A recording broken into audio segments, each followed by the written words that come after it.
né? Eu vou ser extremamente implacável com o erro dos outros. Por quê? Porque neste momento o amor não está imperando no meu coração. Né? Por isso que quando a gente lê 1 Pedro 4, ele fala que o amor ele encobre uma multidão de pecados. Né? Então é a mesma coisa no nosso relacionamento conjugal. Né? Quando a gente começa a ser crítico com o nosso cônjuge, só apontar os erros, a pessoa ela não apenas erra, ela faz muitos acertos. Né? Porque aí não é o intuito de mudar a pessoa, mas os nossos olhos precisam ser mudados. O amor faz você ver a parte boa. Exatamente. Né? O amor leva nós sermos mais condescendentes, não tão implacáveis, olho por olho, dente por dente, não é assim. Não é? Porque aí o que? Nós estamos simplesmente, muitas vezes, permitindo que certas feridas na nossa alma que não foram tratadas e curadas, elas aflorem, né? E elas vão reagir. Né? Nós tivemos uma ligação de uma telespectadora, a Catarina, aqui de Salgado Filho, no bairro Salgado Filho, em Belo Horizonte, que ela disse que ela frequenta uma igreja, mas ela aceitou Jesus nessa igreja, foi batizada lá, mas hoje ela teve a oportunidade de conhecer outras igrejas. E ela, pelo que ela disse para a nossa produção, ela não quer ficar nessa igreja e quer ir para uma outra igreja, ela quer saber se ela pode. Ou seja, se isso não está dando uma característica de murmuração, né? Tem que ficar ali, etc. e tal. O que a gente poderia dizer para ela? Tem que procurar o pastor dela e conversar com ele, né? E colocar a situação dela, né? Eu acho que ela tem que explicar o que ela está sentindo, né? Se ela não quer ficar ali mais, pede para ele abençoar e sair debaixo da bênção, né? Mas ela tem que procurar o líder dela, conversar com ele e colocar o que ela está sentindo. E explicar por que ela não encaixa ali. Muitas vezes as pessoas não encaixam dentro de certas igrejas. Ela tem um direito de ir. Isso é um direito. Nós temos o direito de ir e de vir. Né? Agora, chega e explica, conversa com o líder, explica o que ela está sentindo, por que ela quer sair e pede a bênção dele. E falando numa linguagem popular também, hoje tem igreja para todos os gostos, com né? certeza. Então não adapta numa igreja, o que não pode é deixar de ir à igreja, né? Não adapta numa igreja, procure uma que você se sinta à vontade para cumprir os princípios da palavra de Deus, né? Porque a Bíblia fala que foi para a liberdade que nós somos chamados em Cristo. Exatamente. Né? Então, quando nós falamos de liberdade, nós não estamos pensando aqui em libertinagem, nós estamos pensando em liberdade, né, de servir a Deus e cumprir o que a palavra fala, né? Então com alegria no coração, né? Exatamente. Debaixo de julgo e peso não dá. E uma coisa interessante que a gente precisa observar também, que se ela fica nesse lugar onde ela está vendo os defeitos e não sai por uma situação de constrangimento ou não ter coragem de tomar uma decisão, de repente vai ser muito pior, porque ela vai ficar ali e se ela ainda não murmurou, ela vai acabar murmurando, porque ela está com uma visão de que ali não é mais o lugar dela. Agora, o que ela precisa também entender, Jean, se aquilo que ela está, aquilo que está motivando ela a sair dali e procurar uma outra coisa, se não é um problema dela. Se tem um fundamento bíblico ou não, né? Porque muitas vezes eu não estou satisfeito porque as coisas não são do meu jeito. Isso. E aí, então, eu vou sair porque não são do meu jeito. E aí eu vou para outro lugar. E chego no outro lugar, eu vou ter o mesmo problema, porque eu vou chegar lá e as coisas vão continuar não sendo do meu jeito. Por isso que ela tem que sentar com o líder e conversar com ele, entendeu? Abrir o coração. Se a motivação dela está centrada em Cristo, ok. Se a motivação dela não está centrada em Cristo, está em si mesma, ou num problema, alguma coisa, aí não está ok. Para onde ela for, o problema vai com ela. Vai junto. Isso. Pode até, de repente, inicialmente, é o céu na terra, mas não adianta. Depois ele aflora de novo. Ela pode até jogar ele dentro de um casulo e chegar no lugar, mas depois ele vem à tona de novo. Aí cria... E voa mais alto, né? E voa mais alto, entendeu? Aí vem pior. Então é bom ela resolver isso com o pastor, conversar e tudo. Sim. Agora, a murmuração, ela... Até que tanto ela pode prejudicar alguém ou o ambiente onde ela está? A murmuração, ela vai gerar morte. essa é uma das características mais importantes e mais evidentes no caso da murmuração. E não só para a pessoa, mas para as pessoas que estão ao redor. Nós vamos ver isso, inclusive o texto que nós lemos ontem, ele fala a respeito disso, o texto de Paulo aos Coríntios, que a murmuração ele gera a morte. E nós vamos, no decorrer dessa semana, falar sobre os efeitos que a murmuração tem. Quais as consequências que ela traz. Porque gerar a morte é apenas uma das consequências. Quando nós estamos falando de morte espiritual, principalmente. Não só espiritual, como também morte física. Também. Por exemplo, quando nós olhamos a trajetória do povo no deserto, o povo morreu fisicamente. Por causa da murmuração, eles pereceram no deserto. Exatamente. Então, aliás, o texto de Hebreus vai dizer que todos que saíram, com exceção de lá não dá esse detalhe, mas a gente sabe que com exceção de Josué e Caleb, o resto morreu no deserto. Porque a murmuração ela traz uma insatisfação. Insatisfação vai somatizar.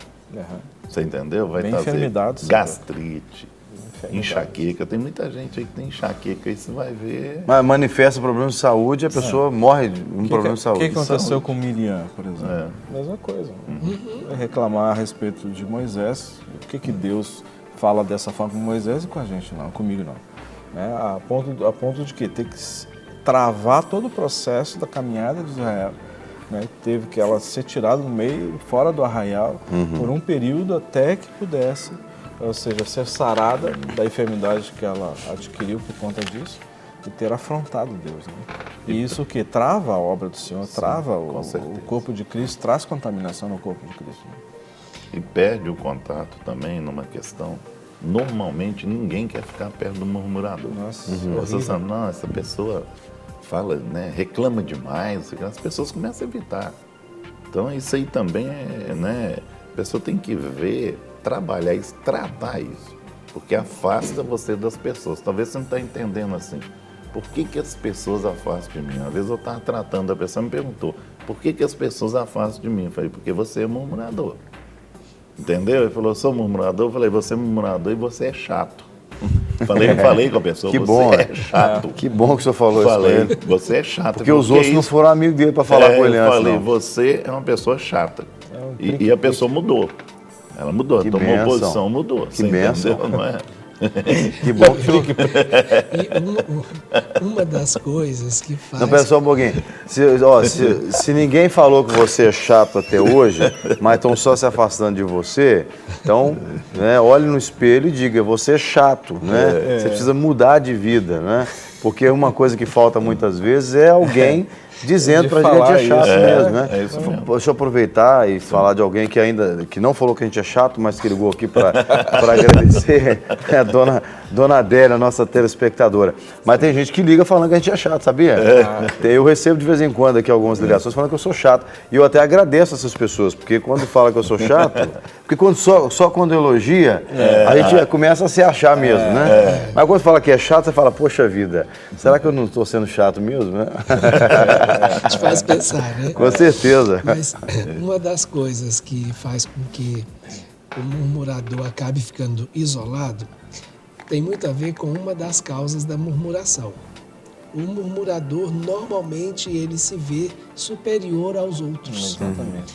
Então, quando ele se vê superior aos outros, ele vai murmurar porque ninguém é capaz de fazer como ele faz, de ser o que ele é, de estar onde ele está. Isso é só na cabeça dele. Sim. Exatamente. Mas ele age dessa maneira. Então, tipo assim, eu sou o... O cara. Entendeu? Eu sou a solução do problema. Exatamente. Eu sou a cereja do bolo. Ninguém faz melhor do que eu. Esquece que tem que ter um bolo, Senão a cereja não... Tá ouvindo aí, Leandro? Então presta atenção, viu, irmão? Então, uma das coisas que levam as pessoas a murmurar é exatamente esse parâmetro que ela coloca para si mesma muito alto. Ninguém consegue alcançar aquilo e isso gera essa insatisfação em relação àquilo que os outros estão fazendo. Infelizmente, essa é uma coisa que a gente percebe com muita frequência dentro da igreja. Então, tem determinados momentos que você percebe que só porque é o fulano de tal que vai pregar, o culto não vai ser uma bênção. É. Então, Quem está aí hoje é o pastor falando, não vou embora. Eu já vi gente fazer isso. O cara chega na porta da igreja assim, olha, não é o pastor fulano, e vai embora, cara. É doideira isso, né? As coisas não estão do gosto dele. E Deus só fala através da boca daquele profeta lá, aquele pastor ou pastor. Isso aconteceu comigo também. Teve uma situação que eu dizia para Deus assim, Deus, olha, pastor fulano de tal, é muito usado pelo Senhor e tal, é uma bênção, mas eu não tenho paciência de ouvir. Eu não tenho paciência de ouvir nem 15 minutos. E aí Deus falou comigo assim, pois é. E imagina se eu dissesse para você a mesma coisa a seu respeito, né? Que eu não tenho paciência de te ouvir. Pois bem, então você vai ficar e vai ouvir e eu vou falar com você através dessa pessoa. E vou dizer uma coisa para vocês, como que Deus me abençoou, como que eu comecei a ver essa pessoa de outra forma. Amém. Aí eu vi que o problema era eu, não era o irmão, era eu que era o problema. Os nossos olhos que estão... Exatamente. Aí, hoje, graças a Deus, uma das coisas que eu mais gosto de fazer é ouvir esse irmão pregar. Aguça tanto a minha fé, meu nível de relacionamento com Deus. Então, realmente a gente precisa checar o nosso eu. Porque se tem uma coisa que é problemática é o nosso eu, né? Nosso eu sempre bota uma palavra de murmuração na nossa boca, né? E a gente cria resistências, né? E resistências muitas vezes que nos impedia, muitas vezes, de experimentar mais de Deus, né? Porque a gente já cria aquele estereótipo, não, aquela pessoa eu não gosto por causa disso. Aí pronto, a gente fecha a questão e não quer mais ouvir, não quer se assentar para ouvir. Eu estou falando aqui de gente que compartilha da palavra de Deus com a gente, né? Claro, porque eu não estou dizendo que a gente também tem que ficar emprestando um ouvido para ouvir lixo. Não. Às vezes você liga a televisão, por exemplo, tem lá um programa ou o que for, o camarada está falando um monte de lixo, eu falo, poxa, mas eu tenho que ficar aqui ouvindo porque eu não posso me insatisfazer com a situação. Não é por aí. A gente está falando de gente que caminha... Está indo para o mesmo lugar. É o povo de Israel indo para o mesmo lugar com Moisés e reclamando de Moisés. Aí Moisés diz, não, vocês não estão reclamando nem de mim, vocês estão reclamando de Deus. Que está nos conduzindo, né? Sim. Nós temos que saber filtrar as coisas também, né? Isso aí a gente tem que saber, filtrar aquilo que vem pra gente. Eu também não É o que a Bíblia fala, né? Julgai todas as coisas e retém o que é bom. O que é bom, isso mesmo. Se você pode, por exemplo, ao invés de murmurar, chegar no irmão e dizer como o senhor disse, irmão, você é muito chato, né? Tá difícil ficar convivendo com você. Tem que fazer, né, pastor Guerra? Tem que fazer, porque senão o ambiente vira um ambiente de murmuração. Né? Todo mundo começa a reclamar. Fala pelas costas. A pessoa tem que acordar para aquilo que ele é. Né? Muitas vezes a gente tem que alertar a pessoa, falando, você toma tendência. Mas aqui, ó, não é todo mundo que acorda de manhã pensa assim, eu sou chato. Não é fácil também. Aí vem o eu, né? Você falou, né? Eu mesmo, né?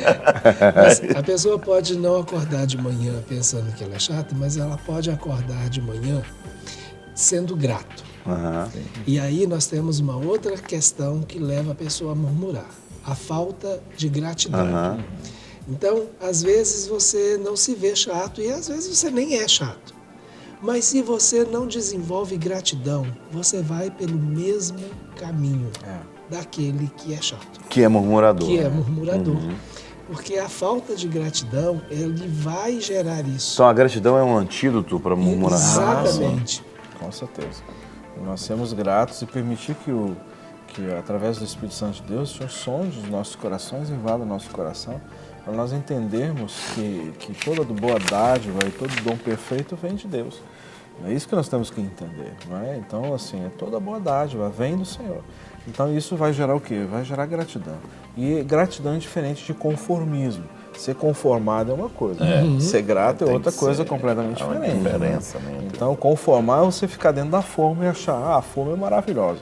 Mas não é isso. A gratidão é um estado de... Você reconhecer o que já foi feito. O que já foi feito e sabe que você está servindo e adorando um Deus que tem muito mais para você. Não no aspecto só material, mas em todas as dimensões.